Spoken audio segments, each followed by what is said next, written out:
The courtroom verdict that promises closure is not merely a legal conclusion, but a profound reckoning, demanding you confront the moral ambiguity buried beneath every statute and precedent. And true advocacy requires not securing acquittals through technical mastery alone, but integrating the weight of complicity until justice becomes an act of radical humility rather than performative certainty.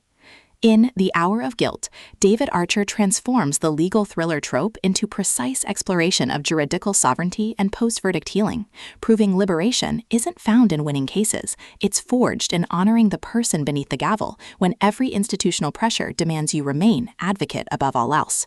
From oak-paneled corridor and stale coffee narration, listeners enter worlds where juridicprance is syntax and presence is the only unbreakable oath, perfect for fans of emotionally intelligent legal fiction where male vulnerability defies genre expectations.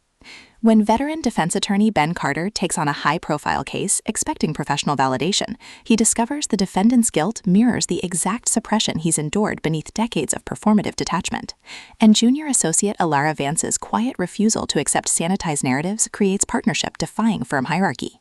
Navigating ethical minefields and buried attractions, Ben realizes this trial isn't about exoneration, but recalibration, with Archer avoiding reducing Ben to weary crusader or Alara to ambitious protege, instead crafting radical reciprocity within constraint, where trust is earned through honoring boundaries even as stakes blur them. And audiobook narration amplifies this alchemy by capturing Ben's disciplined focus fracturing into clarity and Alara's guarded intensity revealing warmth beneath vigilance, making listeners feel seismic shifts of souls learning some truths can only be pursued when you stop letting outcomes define their validity.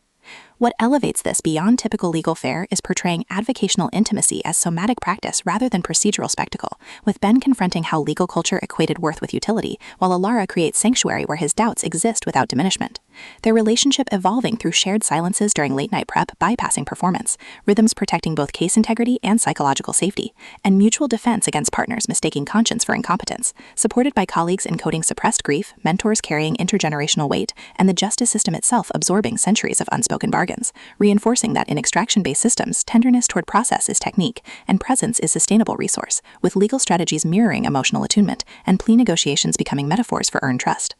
For audiobook listeners, this production is immersive descent into sacred accountability, with narrators embodying Ben and Alara with remarkable distinction, sound design anchoring existential stakes through distant gavel strikes, rain against courthouse glass, and hushed breath syncing with moments of clarity, pacing mirroring trial cadence from deliberate reflection to surging awakenings, ultimately redefining legal thriller by centering male emotional labor within juridical frameworks and affirming that sometimes the most powerful act is choosing to defend slowly, honoring whole self even in landscapes shaped by judgment.